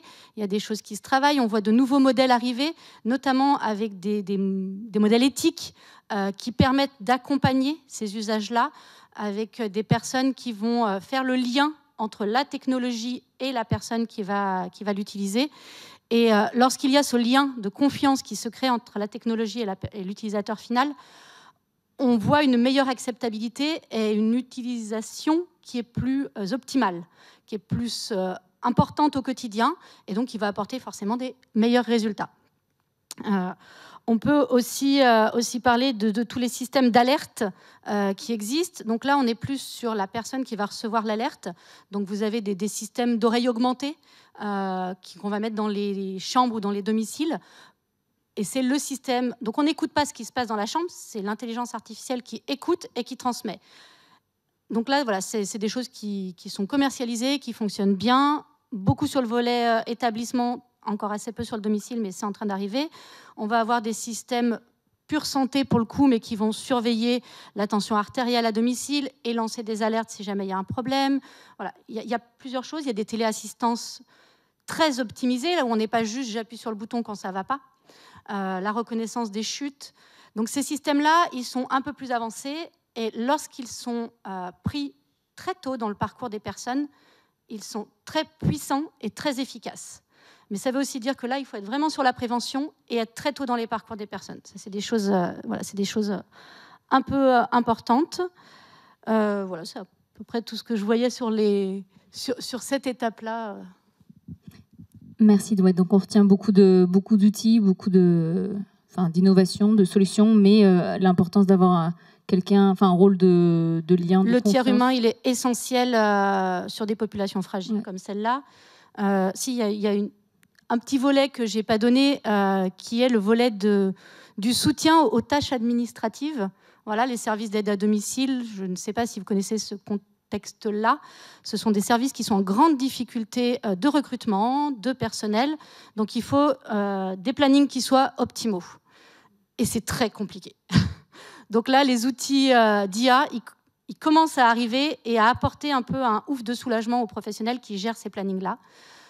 Donc là, l'intelligence artificielle arrive pour soutenir le professionnel, pour que le temps du professionnel soit auprès de l'humain et ne soit pas sur des tâches administratives complexes, là où il sera moins performant qu'une intelligence artificielle. Et merci. Et on reparlera justement du rôle de l'IA sur les relations humaines à la fin. Sur l'innovation maintenant et au service de la santé numérique. Donc quels sont les enjeux justement de la santé et à quels besoins répondent des initiatives comme Santé ad Homme? Santé ad Homme, c'est né vraiment d'une volonté de résoudre un problème qui est crucial, c'est qu'en 2030, c'est-à-dire demain, la population qui sera concernée par une prise en charge médico-sociale va être multipliée par 2. Et le nombre de places disponibles en établissements médico-sociaux va diminuer structurellement. Pourquoi? Parce que notamment le système des EHPAD privés est en train de se casser la figure. Il n'arrive pas à se financer, donc du coup il y a beaucoup d'établissements qui ferment leurs portes. On est face à un vieillissement de la population qui augmente et donc du coup qui vient surcharger les établissements hospitaliers qui n'arrivent pas à rediriger les personnes à prendre en charge dans des structures qui sont capables de les accueillir plus proches de leur domicile. Donc c'est un vrai gros problème. On est face à un problème organisationnel qui est un problème de société qui ne peut se traiter que si à l'échelle d'une société on s'organise pour pouvoir le traiter. Mais les outils numériques doivent être des facilitateurs de cette réorganisation et doivent permettre aux initiatives sociales qui prennent ce sujet par les cornes de trouver des mécanismes, des outils de facilitation pour faire en sorte que ce report du système de soins de l'hôpital vers le domicile du patient puisse se faire. Et puisse se faire en continuité, c'est-à-dire qu'on adresse aussi toutes les problématiques qui sont liées à la structure même de la circulation de l'information entre le système de soins de l'hôpital et puis les autres parties prenantes à la prise en charge de patients. Et ces parties prenantes sont de plus en plus nombreuses, notamment quand on considère le domicile du patient, parce que le patient n'est pas seul à son domicile. Il est accompagné par un environnement familial et affectif qu'on appelle les aidants, qui jouent un rôle clé. Il est pris en charge par des professions paramédicales qui viennent mailler le territoire beaucoup plus que les médecins spécialistes qui sont essentiellement concentrés dans les grandes agglomérations ou là où se trouvent les gros CHU. Voilà, donc en fait, le numérique doit aider cette réorganisation absolument essentielle pour que le système de soins puisse tenir. Et c'est pour ça que dans Santé ad Homme, on a décidé d'essayer de mettre en place la structure d'expérimentation de solutions numériques qui puisse réunir toutes ces parties prenantes pour, analyser l'utilisabilité, on appelle ça usability en anglais, auprès de toutes les parties prenantes qui vont interagir avec la solution numérique et franchir les étapes cliniques et réglementaires qui permettent d'accélérer l'accès au marché de ces solutions-là sur les territoires qui en ont le plus besoin. Le parcours réglementaire et clinique de systèmes numériques, c'est pas une mince affaire, ça demande beaucoup d'énergie, beaucoup d'argent et des expertises particulières. Donc nous, dans Santé ad Homme, ce qu'on fait, c'est que, on met en place le territoire d'expérimentation qui permet de se confronter à la réalité du terrain, et 2, on propose tout l'accompagnement pour générer les données cliniques, réglementaires et usability qui permettent d'obtenir les autorisations de mise sur le marché. Et quand on parle d'IA et d'algorithmie derrière ces solutions-là, il y a notamment deux clés qui sont super importantes. C'est d'apporter la preuve de la spécificité d'un algorithme quand on vient traiter une maladie particulière. Et d'autre part, sa performance en termes de sensibilité qui est une donnée clé. Forcément, pour pouvoir travailler sur ces 2 registres, il faut énormément de données qui permettent d'alimenter les IA et de prouver que les modèles fonctionnent. Et là, on est au cœur de la problématique, c'est que, tous ici, on est très préoccupés par les questions d'algorithmie, mais vraiment la production de la donnée clé qui permet de faire en sorte que les modèles soient pertinents et se renforcent bien est super importante. Et dans le milieu de la santé, c'est un sujet qui est vraiment très touchy, parce qu'on touche aussi aux problématiques de données personnelles qui sont des données très sensibles, de données de CHU qui sont des données très sensibles, qui sont hébergées dans des systèmes d'information qui sont très hétérogènes, que tout le monde craint de partager, et donc il y a aussi énormément de travail à faire pour que ça puisse se faire. Donc on est vraiment face à un gros problème qui est une montagne qu'il faut réussir à découper en tout petits morceaux pour les traiter les uns à la suite des autres, de manière cohérente et structurée. Mais il faut qu'on le fasse vite parce que le mur se présente à nous. Donc si on veut que tout ça tienne, il faut qu'on se retrousse les manches. Oui, c'est ce que a dit Guillaume là est particulièrement important et ça explique peut-être la difficulté, enfin la problématique de développer des outils de santé numérique, c'est la confiance et la responsabilité. La confiance, je crois que c'est un terme du cluster MI, si j'ai bien compris, mais c'est aussi un point extrêmement important dans la prise en charge d'un patient. La confiance, elle existe classiquement dans le dialogue, ce qu'on appelle le dialogue singulier du patient et de son médecin. Et quand il y a outils algorithmique, je vais l'appeler comme ça, excusez-moi, je ne suis pas un spécialiste. Il y a besoin d'une double confiance, la confiance du médecin dans l'outil et la confiance du patient dans l'outil. Et ce n'est pas quelque chose de finalement complètement acquis. Le médecin, quelque part, se sent aussi un petit peu, peut-être, comme toute profession qui voit arriver l'outil d'IA, un petit peu mis comment dire, en compétition. Mes connaissances ne sont pas reconnues, on doute de moi. Donc, ça peut créer déjà un climat un petit peu spécial. Et puis, le patient, ça a été dit tout à l'heure aussi, pas que les petites mamies, les petits papis. Il y a c'est un algo docteur qui m'a dit que j'avais ça. Est-ce que vous êtes sûr? Et quand on va rentrer dans des domaines de diagnostic, très touchy, enfin, type par exemple le cancer, c'est quelque chose qu'on connaît bien.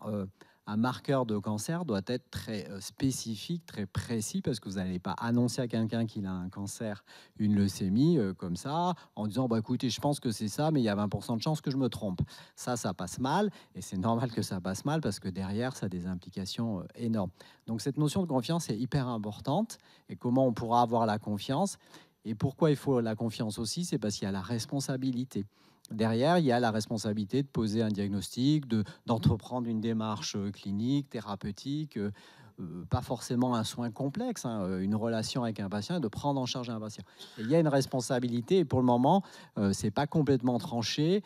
Un diagnostic qui serait fait par une IA générative qui est capable de mouliner un nombre de données, une quantité de données 100 000 fois plus importante qu'un cerveau humain peut peut-être le faire, mais est-ce que c'est l'IA qui est responsable? Bon, l'IA n'est pas une entité morale. Est-ce que c'est l'ingénieur qui a développé l'algorithme? Est-ce que c'est le médecin? Est-ce que c'est le CHU? Et quelque part, ça peut quand même poser des soucis. Et ça, je crois que c'est une question qui est en grande discussion, en grand débat, et qui n'est pas complètement tranchée non plus. Oui, donc ça veut dire que là, on est face à un problème qui, aujourd'hui, est un nouveau problème qui apparaît, sur lequel il y a de la recherche à faire, clairement. Et ça dépasse le cadre de l'IA, de son point de vue, du point de vue de la façon dont on va traiter de la donnée pour créer de l'intelligence. Voilà. J'avais juste une question. Qui d'entre vous dans la salle a déjà été confronté, dans le cadre de ces travaux de recherche, à des applications en santé? Ah oui, ça fait quand même pas mal de monde. Et parmi ces gens-là, du coup, lesquels ont travaillé sur de l'imagerie? Ouais, les trois quarts. Ouais, je voudrais revenir un peu sur le sujet, justement, qu'est-ce qui existe aujourd'hui concrètement dans l'IA en santé, en dehors de l'imagerie. La thématique domicile-hôpital est vachement intéressante pour ça, parce que finalement, on se détache de la question de l'imagerie, et vous allez comprendre au travers des quelques exemples que je vais vous donner qu'en fait, ça va bien plus loin que ça. Nous, dans le cadre du tiers-lieu, là, pour l'instant, on a 3 expérimentations qui sont en cours, qui ont été financées dans le cadre de la première année d'exercice. Il y en a une qui traite de suivi de patients qui sont des insuffisants cardiaques, qui ont été diagnostiqués déjà et qui sont pris en charge à domicile pour éviter effectivement qu'ils viennent trop souvent en visite à l'hôpital, alors qu'ils peuvent être pris en charge chez eux de manière assez simple à partir du moment où on collecte de façon régulière et bien structurée des informations physiologiques et des questionnaires sur leur état de santé. On a une application sur la prise en charge de patients atteints de maladies inflammatoires du côlon, où là, c'est très difficile d'aller chercher à domicile des informations physiologiques.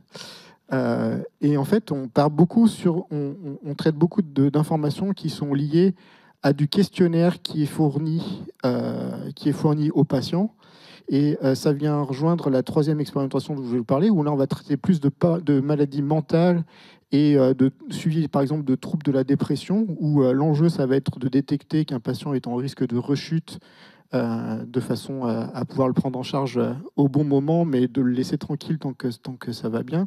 Et là, on part aussi sur des formes d'observation qui sont particulières. Ça peut être du questionnaire sous certaines formes, mais aussi des entretiens par visio qui permettent, grâce à de l'analyse d'images et de l'analyse de marqueurs numériques, de trouver des indicateurs qui peuvent mettre la puce à l'oreille du thérapeute, ou en tout cas lancer une alerte de façon à ce que l'examen clinique puisse être plus poussé et qu'on demande finalement au patient de pouvoir se rendre auprès de son praticien. Voilà typiquement des choses qui se font dans le cadre de notre tiers-lieu. Voilà, c'était la chose que je voulais apporter. En fait, et tout ça, pour que ça puisse fonctionner, bien entendu, il faut avoir des cohortes de patients qui soient significatives pour qu'on génère suffisamment de données cliniques pour que ces algorithmes-là soient suffisamment spécifiques et sensibles. Et donc, c'est nécessaire que des gros CHU puissent travailler ensemble dans des tests cliniques qui sont assez gros pour pouvoir mobiliser ces cohortes. Et donc, ça demande aussi beaucoup de financement. Donc, c'est un des enjeux aussi d'un tiers-lieu comme le nôtre, de faire en sorte d'aller chercher les financements qui permettent de faire ces études cliniques-là. Merci pour tout ce témoignage. Donc ouais, on retient l'importance de la confiance et de tout ce qui est lié au traitement des données, la récolte des données. Enfin, on pourra prolonger la discussion pendant le cocktail. Je voulais passer à la brique formation, enfin les enjeux de formation. Vous avez tous un panorama différent et des formations que vous proposez au sein de vos structures. Déjà, on peut commencer par Pascal. Est-ce que tu peux nous présenter IA for One Health ou voilà, ou peut-être du côté santé, mais on en a un peu parlé ce matin. Il y a deux volants en fin de compte de formation. Il y a d'un côté donner aux futurs professionnels de santé les connaissances minimales de l'IA, des outils, pour qu'ils puissent être des utilisateurs avec des connaissances, compétents. Pas des professionnels, c'est évident, hein. On ne peut pas tout faire. Et ça, c'est ce volant-là qui est important. Et puis, l'autre volant, c'est de former aussi à des non-santé à justement tout ce dont on a besoin, d'être capable de porter ces projets qu'on imagine, que des fois on fantasme un peu, parce qu'avec notre vision de médecin, on se dit, pouf, on va prendre ces données, on va demander un algo à notre collègue qui est dans le laboratoire d'informatique et tout ça va marcher. Et bien sûr, ça ne fonctionne jamais comme ça. Donc, il y a l'autre volant, formation aussi. Et pour avoir ce dialogue, il faut former les santé, mais il faut former aussi je dis ingénieurs, mathématiciens, c'est peut-être pas les bons termes, hein, excusez-moi, mais bon, les matinfos, moi je dis. Et ça, donc, c'est ce qu'on essaye de faire là dans notre master, où on a proposé une formation justement qui s'adresse autant aux étudiants santé qu'aux étudiants qui sont issus de formation informatique, maths, sur des modules communs d'application justement des méthodes d'IA à la santé, pour avoir après des professionnels qui, dans les deux sens, déjà arriveront à se parler, arriveront à se comprendre et pourront porter ces projets. Il y a aussi l'éducation des patients, hein, quelque part, enfin, donc de tout le monde, hein, qui est importante pour justement disséminer les connaissances, enlever peut-être les inquiétudes, ne pas se retrouver avec des blocages par rapport à des fausses informations. Donc c'est vraiment important qu'il y ait aussi de la dissémination auprès du public, enfin, donc, auprès de tout le monde, quoi. Merci. Émilie, au sein du TASDA, vous développez des... Alors, comme effectivement, nous, on est sur la systémie, on peut intervenir aussi bien auprès de professionnels, futurs ingénieurs, futurs ergonomes, auprès des professionnels de l'aide à domicile, de l'accompagnement du domicile, auprès des... on intervient lors du DU Santé Connectée qui est porté par l'UGA. Voilà, on va apporter, nous, ce regard sur la... Alors, nous, notre public, c'est beaucoup la prévention de la perte d'autonomie, donc on est beaucoup sur ce public en perte d'autonomie. Et on intervient aussi sur le grand public, sur les personnes directement utilisatrices ou en tout cas bénéficiaires de ces solutions. On a un espace qui présente des solutions sur Grenoble et on anime un réseau national d'espaces de ce type-là.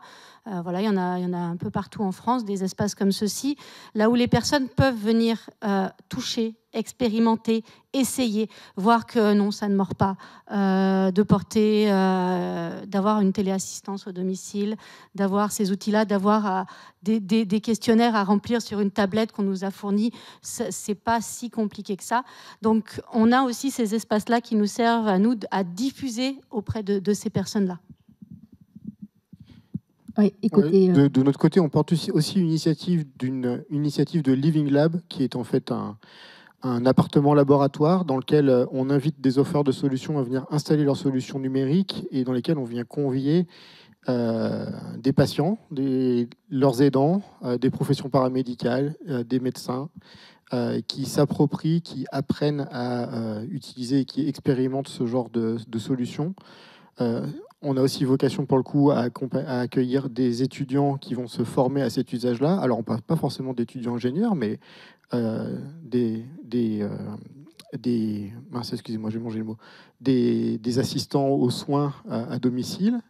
Donc, les aides à domicile vont être particulièrement concernées par ce genre de dispositif quand ils vont se déployer. Donc, il faut qu'elles soient formées. C'est des nouvelles compétences à acquérir. Donc, il faut avoir des lieux qui permettent d'appréhender et de toucher, comme le disait Émilie, ces technologies-là dans des cursus qui doivent permettre d'être certifiés, enfin de créer des nouvelles certifications de compétences pour ces professionnels-là. Mais on a aussi un gros enjeu, et je reviens sur la problématique d'organisation, c'est d'exposer ce genre d'outils et de technologies et leurs usages aux politiques et aux collectivités territoriales qui sont clés dans les prises de décision pour la réorganisation du système de soins et qui doivent être elles-mêmes convaincues que en fait, les outils sont là et que la société s'est structurée pour essayer de résoudre le problème et qu'on attend de leur part en fait, qu'ils prennent aussi des décisions politiques qui permettent d'accélérer le mouvement, tant en poussant la réorganisation du système hospitalier, qu'en poussant aussi pour que les financements qui permettent cette migration-là à l'échelle de l'État puissent être mobilisés. Donc, à notre petite échelle, on essaye de mettre en place un outil qui permet cette diffusion et cette diffusion de la connaissance au travers de formation et de la sensibilisation. Donc voilà, notre vocation, c'est de permettre à des offreurs de solutions d'accélérer leur entrée en marché en essayant de faire sauter les verrous qui les séparent du démonstrateur qui fonctionne à un produit qui peut être commercialisé et potentiellement remboursé par la sécurité sociale, qui est un vrai axe de développement important pour toute entreprise qui fait du dispositif médical à destination du patient aujourd'hui en France. On fait donc du coup de l'accompagnement à la co-conception, on accélère l'accès au marché, mais on a aussi cette mission de former les futurs professionnels qui vont prendre en charge tout ceci et sensibiliser les politiques et les collectivités territoriales autour de la thématique qui nous tient particulièrement à cœur. Oui, donc des formations qui sont là pour accompagner les changements structurels et organisationnels. Enfin, en tout cas, il y en a, quoi. Une dernière question, enfin brique. On revient au fameux sujet de confiance sur l'impact en fait de l'IA sur les relations humaines. Voilà. Est-ce que l'IA peut contribuer à se recentrer sur les relations humaines dans la santé? Si oui, comment? On a commencé, il y a eu des ébauches, on a commencé à en parler. Je ne sais pas qui veut prendre la parole là-dessus. Quels sont vos regards là-dessus? Bon, je crois qu'on partageait tous le regard aussi bien dans la préparation que là, on le voit bien.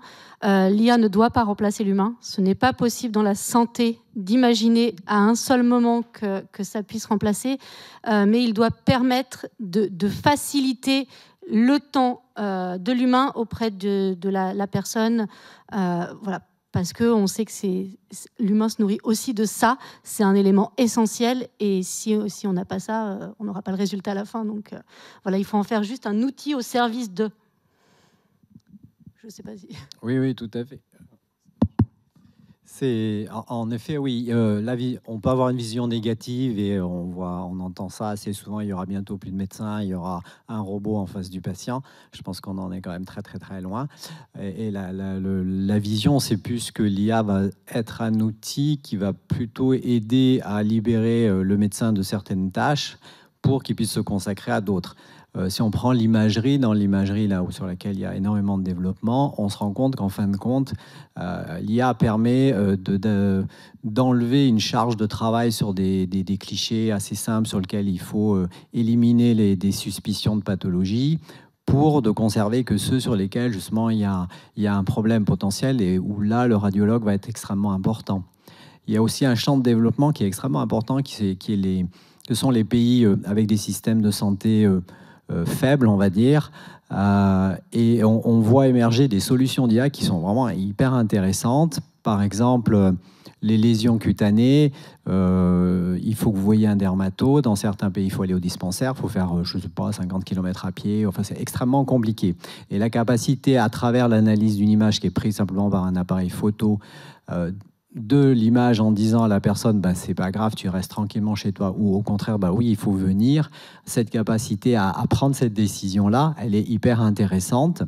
Et donc dans tous les pays avec système de santé faible, on va le dire comme ça, c'est vraiment, il y a énormément d'espoir là-dedans et il y a énormément de solutions qui se développent. Il y a des solutions aussi pour le palu, qui est quand même un fléau santé publique.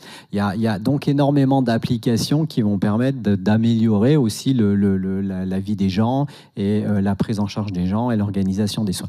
Donc moi, j'en vois surtout ce côté bénéfique et le fait que ça va, si c'est bien utilisé, ça permettra justement de libérer ce temps et au contraire, utiliser la capacité humaine qui restera inégalée quand même dans l'analyse médicale pour faire ces choses qui nécessitent vraiment de l'expérience et des capacités analytiques et de la recherche d'analyse que n'a pas un outil qui est basé sur une analyse statistique stochastique. Moi, mon point de vue, c'est qu'en fait, il n'y a déjà pas assez d'humains. On le voit, hein, quand on parle de l'imagerie, moi je suis aussi atteint de plusieurs maladies chroniques. Quand j'ai besoin d'aller faire une image, en fait, je ne vois plus le radiologue. Je vois plus le radiologue, je vois le praticien, mais ensuite, ce qui se passe derrière, je ne le vois plus. Quand je discutais la semaine dernière, il y a 2 semaines, pendant le salon Santé Expo, je discutais avec un médecin hospitalier qui travaille à l'hôpital de Gap, donc Gap, hôpital de montagne, qui essaye, avec ses petits bras, de mettre en place un service d'hospitalisation à domicile. Il dit, j'ai un gros souci, parce qu'en fait, pour faire de l'hospitalisation à domicile aussi, j'ai besoin de m'appuyer sur les infirmières libérales qui maillent le territoire beaucoup plus que les médecins, même généralistes. Mais au final, elles sont déjà surchargées, donc elles ne peuvent pas prendre les missions. Donc en fait, on n'a pas assez de gens pour prendre en charge ces missions-là. Donc il faut venir les aider. Il faut faire des médecins augmentés. Il faut faire des infirmières libérales augmentées. Il faut faire des aides-soignantes augmentées. Parce que sinon, en fait, ça va craquer. On l'a bien vu pendant les événements du Covid.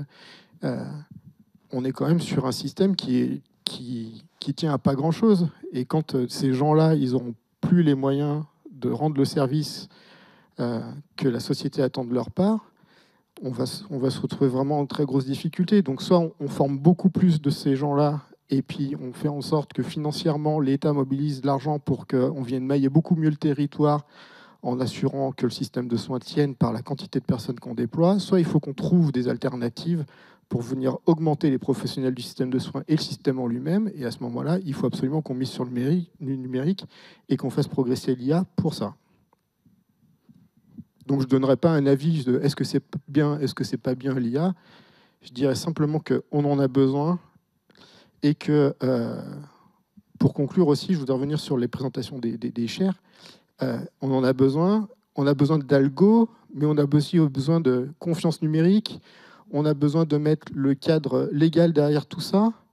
On a besoin d'accélérer tout ça. Et je pense que voilà, on est tous directement concernés parce qu'on va tous être confrontés à ces problématiques un jour dans notre vie. Voilà.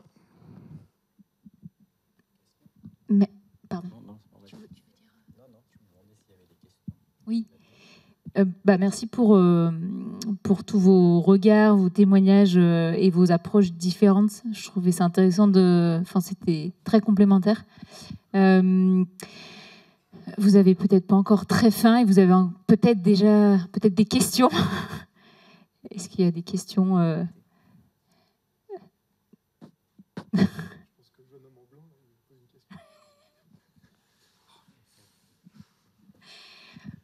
Sinon, on pourra poursuivre pendant le cocktail, justement, les échanges. Et il est quelle heure ? On a le temps. On a le temps. On peut...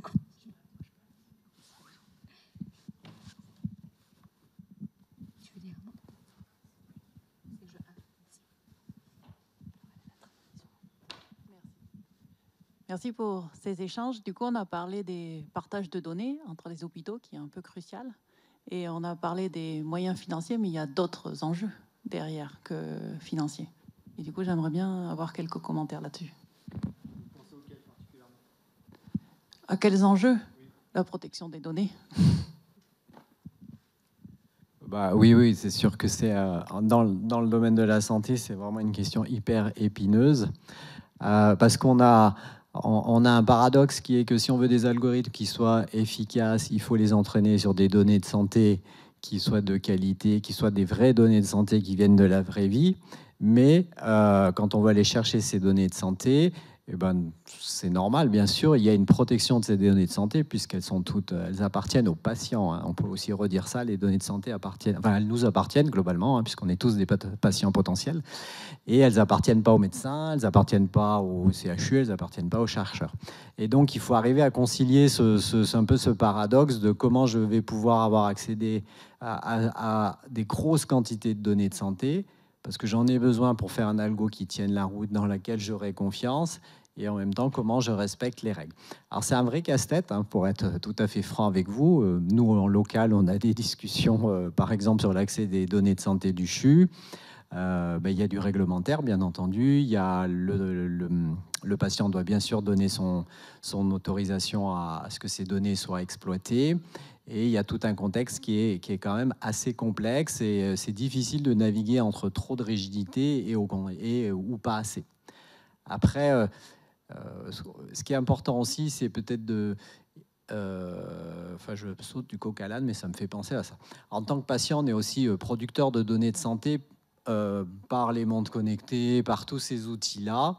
Et ça aussi, c'est des gisements de données de santé qui sont vraiment importants et qui peuvent être utilisés. Il y a des travaux extrêmement intéressants qui se font en utilisant les données qui sont publiées sur les réseaux sociaux. Par exemple, il y avait une étude sur le choléra qui suivait la dissémination du choléra à Haïti en suivant, en fin de compte, les SMS que s'envoyaient les gens, puisqu'il y avait des mots-clés qui ressortaient, vous imaginez lesquels, quand les gens commençaient à être atteints du choléra. Et avec ça, vous aviez une cartographie de l'épidémiologie, des zones de foyers importantes qui étaient hyper précise et qui correspondait aussi bien que les enquêtes épidémio. Donc le rôle du patient dans la gestion des gens dans la production de données, c'est aussi extrêmement important et ça c'est aussi tout un volant qui se développe. Mais c'est vrai qu'il faut jongler entre les deux, c'est vraiment pas évident en fait. Mais tu vois, c'est hyper paradoxal parce que quand tu as ta montre connectée, tu t'inscris sur une plateforme avec une simple coche, en fait tu vas livrer ton historique de données cardio, ton poids, des informations qui concernent toi directement, parce que tu as agréé les conditions générales d'utilisation de cet éditeur américain, de la super plateforme qui va te dire que tu es bien entraîné, pas bien entraîné. Et en fait, quand on est dans un contexte d'entraîner une intelligence artificielle pour le bien commun, pour résoudre des problèmes de santé publique, là, on est super frileux à le faire, on se pose la question. J'ai pas la réponse du coup, mais en tout cas... moi, personnellement, je me pose la question de pourquoi est-ce que j'ai ce comportement-là. Et j'ai pas la réponse, clairement. Mais c'est un enjeu. Alors après, il faut savoir que, par contre, les données de CHU, elles sont hyper encadrées. Il y a un cadre réglementaire très, très précis que je suis incapable de vous décrire tellement il est complexe. Je ne l'ai pas encore complètement compris. Ça fait pas suffisamment longtemps que je mouille là-dedans.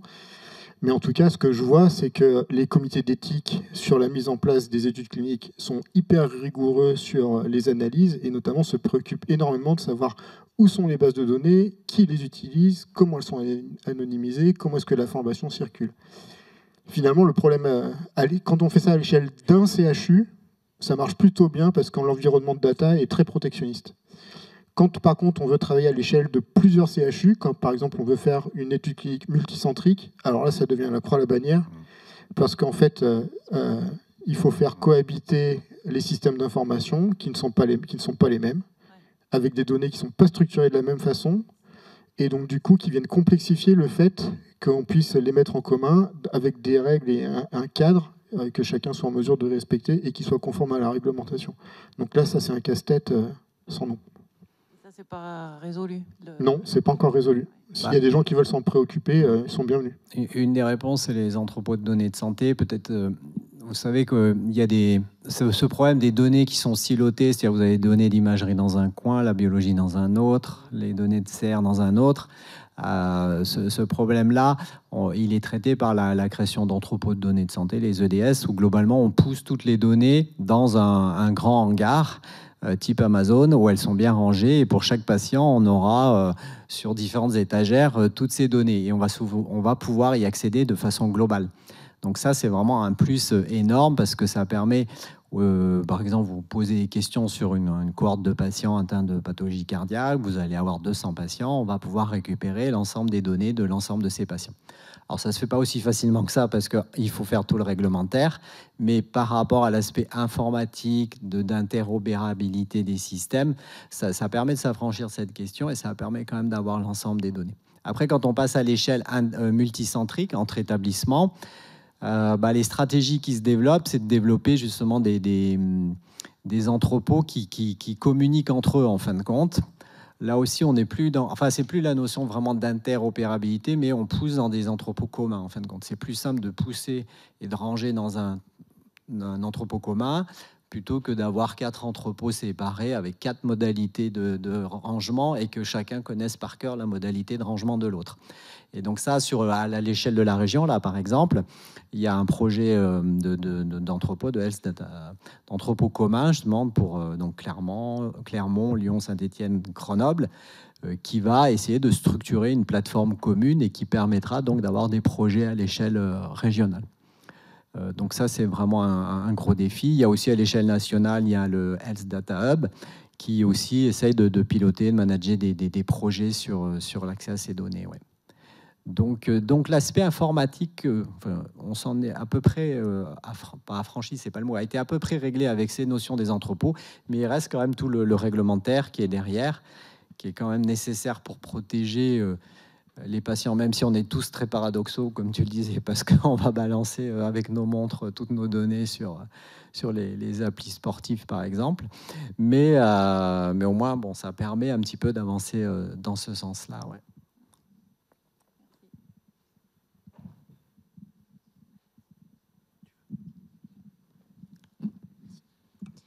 Moi, j'étais curieuse si vous avez des exemples de solutions d'accompagnement en santé mentale pour les professionnels ou les patients, que ça soit, quel est à votre avis le niveau d'avancement et surtout est-ce qu'ils sont implémentés sur le terrain avec l'IA ou sans l'IA?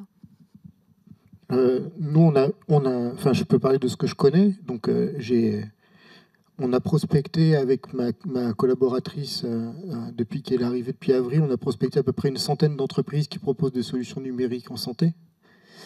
Sur la centaine, il y en a à peu près un cinquième qui se préoccupe de santé mentale, avec des technologies qui sont assez matures pour rentrer dans des essais cliniques de grande dimension. C'est-à-dire qu'on est sur un TRL 6-7. Donc on est finalement assez proche du marché, mais en fait les efforts à fournir pour réussir à franchir les dernières étapes et notamment rentrer dans la logique économique du système de soins français, qui est quand même assez particulière, présentent encore de nombreux obstacles. Pourquoi? D'ailleurs, vous me tendez une perche pour revenir un peu sur ce sujet qu'on a effleuré tout à l'heure, mais qui pour moi est important aussi à bien comprendre. On compte beaucoup sur l'IA en santé pour faire du préventif. pour faire de la prévention, et notamment sur la question des maladies mentales. C'est un grand enjeu national cette année. On se préoccupe beaucoup de la prévention. Par contre, la prévention n'est pas encore prise en charge par le système de soins français, par le remboursement, par la sécurité sociale. Parce qu'en fait, le remboursement fonctionne pour faire du soin à partir du moment où vous avez été malade. Et vous êtes allé voir un médecin qui vous a diagnostiqué. Donc du coup, la prise en charge de la prévention est en général une démarche personnelle où vous devez vous en préoccuper et vous devez investir dans votre santé en vous dotant de ce genre d'outils. Et donc du coup, c'est un frein au déploiement de ce genre de solutions en prévention, parce qu'en fait, en tant que patient, on est responsabilisé à partir du moment où on a été diagnostiqué. Quand on est malade, là, ok, on met les moyens, et on met d'autant plus les moyens qu'on va être remboursé. Mais par contre, quand il s'agit de faire de la prévention, bah là, les solutions ont du mal à rentrer en marché parce qu'elles ne rentrent pas dans le système de financement tel qu'il est construit aujourd'hui. Et puis, nous, en tant que personne, on a du mal à investir pour nous-mêmes à ce moment-là tant qu'on n'a pas été malade. Donc, les solutions qui travaillent aujourd'hui sur de la prévention ont du mal à aller jusqu'au bout parce qu'elles ne trouvent pas leur modèle économique aussi.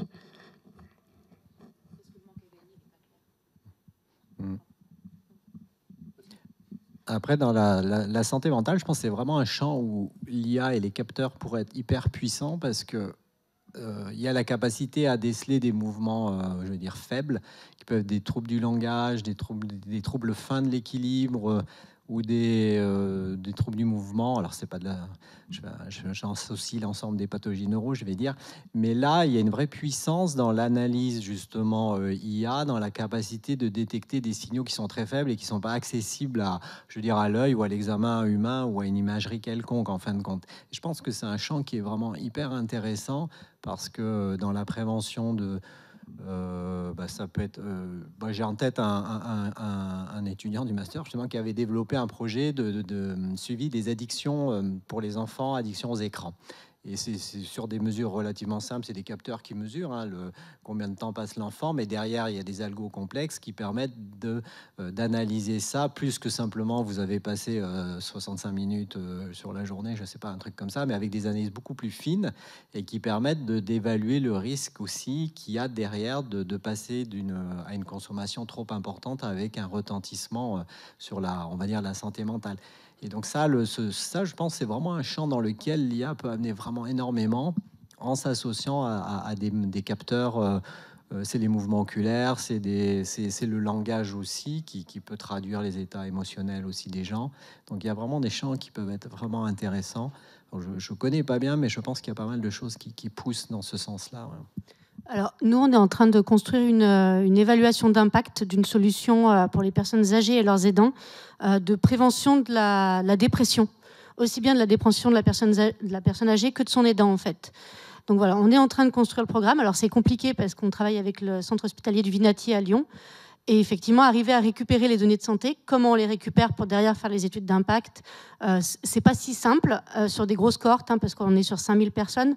Donc voilà, ça fait des grosses cohortes quand même. Et aller chercher l'évaluation d'impact en prévention, c'est encore plus compliqué.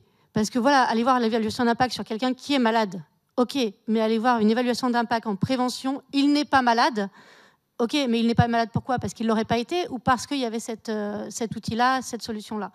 Donc voilà, donc c'est un gros protocole qu'on est en train de construire. On espère voir arriver sur 2026 ou fin 2026. Mais voilà, il y a des choses qui commencent à avancer sur ces questions-là, tout doucement. On a vu aussi passer, nous, une solution qui, en faisant de la captation vidéo lors de visioconférence avec un proche, permet de mettre un filtre d'analyse qui permet de construire des biomarqueurs numériques qui traduisent un risque de Parkinson, par exemple. Il y a un stylo qui a été mis au point pour Parkinson qui mesure dans la façon d'écrire le tremblement et aussi au niveau de l'encre, il y a un système de capture et qui donne des renseignements très précoces sur les mouvements anormaux et qui peuvent évoquer du neurodégénératif. Donc c'est vraiment, je pense que c'est là où justement c'est ça qui est vachement intéressant, c'est que là l'IA combinée à de la mesure, parce qu'en santé, il y a toujours derrière quand même une mesure, ça apporte une puissance que ne peut pas avoir le médecin classique dans son évaluation. Et c'est des champs là où ça peut être extrêmement performant, extrêmement intéressant.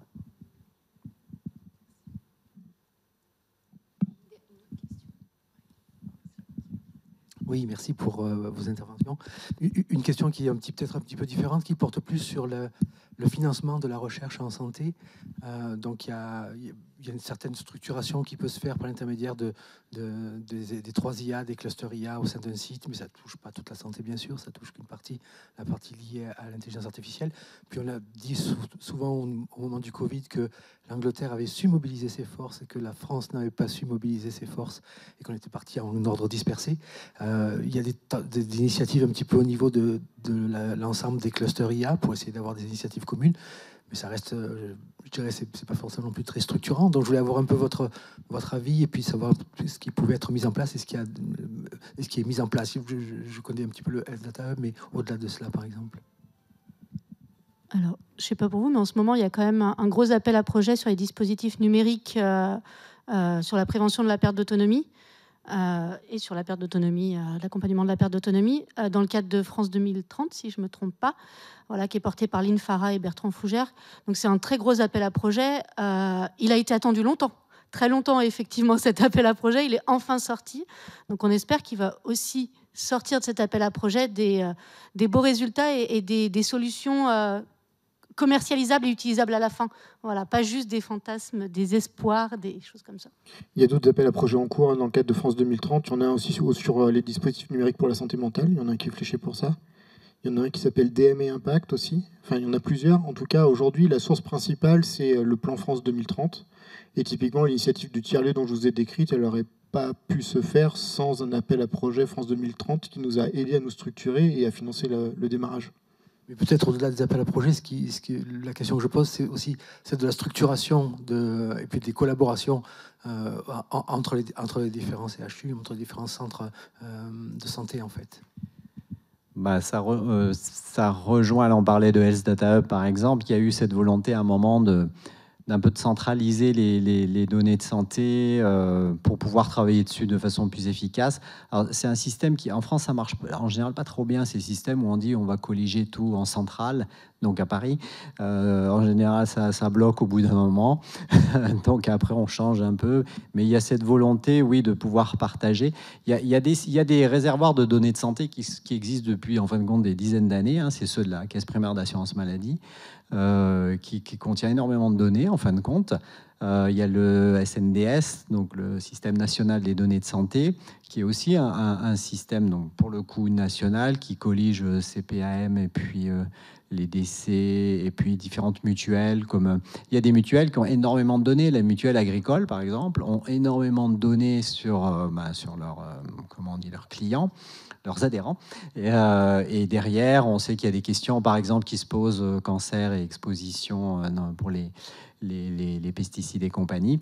Et donc, il y a aussi des travaux qui se font là-dessus, qui sont intéressants. Mais donc, oui, il y a un besoin de structurer, mais après, on arrive dans ce problème un peu partage des données. Une initiative un peu similaire pourrait avoir lieu sur les solutions numériques, en fait, et, sur les outils qui sont développés dans les différents clusters, dans les différents endroits, et puis une mise à disposition, une collégialité, enfin un serveur qui permettra à chacun de les utiliser. L'INRIA pourrait jouer un rôle de ce type-là, me semble-t-il. Mais il y a à la fois les outils et les données. C'est une discussion qu'on a eue un petit peu au sein de MIA, c'est d'avoir aussi des jeux de données qui permettent, qui seraient accessibles à un chercheur qui travaille sur un algo d'image ou autre chose, soit pour commencer à s'entraîner sans avoir à passer le long chemin de croix pour arriver à avoir ces données. Et il y a un besoin de réfléchir sur comment on peut avoir, oui, des accès facilités et peut-être des algos aussi un peu facilités. Ça peut marcher dans les deux sens. Ça peut être un médecin qui se pose des questions et qui va faire traiter ces images et réciproquement un informaticien. Mais ouais, il y a un besoin de travailler sur ces accès plus faciles. C'est des grandes discussions, hein. C'est pas hyper évident, mais c'est vraiment un truc hyper important. Ouais. Merci à tous. Est-ce qu'il y a une dernière question ?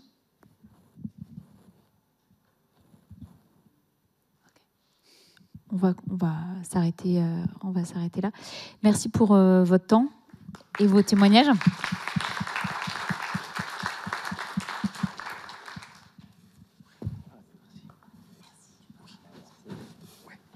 Oui, donc on arrive à la fin de cette journée. Merci à toutes et tous d'avoir été parmi nous, d'avoir présenté pour beaucoup. Donc là, le temps suivant, c'est un temps un peu plus festif, de cocktail. Et puis vous entendez, il y a un groupe qui est prévu. Et on les entend s'accorder et commencer à jouer même. Voilà, donc il y a ce temps-là. Donc demain, un programme aussi chargé, un programme... Enfin non, pardon, je ne voudrais pas dire chargé. C'est un programme agréable quand même, on est d'accord. Donc demain, un programme qui commencera par un temps innovation. Et puis, ensuite, après la pause, une distinguished lecture de Keith, je ne sais plus, Chabi m'a dit comment le prononcer correctement, j'ai déjà oublié. Keith, merci Chabi. Snook, et le nom je l'ai mal prononcé, forcément. Ensuite, le quiz dont je vous parlais. Et l'après-midi, présentation des chairs. Une séquence Curia, et puis un temps formation avant l'Assemblée générale. Heureusement que ça s'arrête, parce que j'ai plus de doigts. Je voulais quand même juste vous signaler que demain, il y avait une grève dans les transports en commun et qu'il n'y aura absolument aucun tram, a priori. Donc prenez vos précautions. Il devrait y avoir des bus, mais pas très réguliers, donc prenez vos précautions pour demain. J'arrête là. Je vous propose qu'on se retrouve autour d'un verre.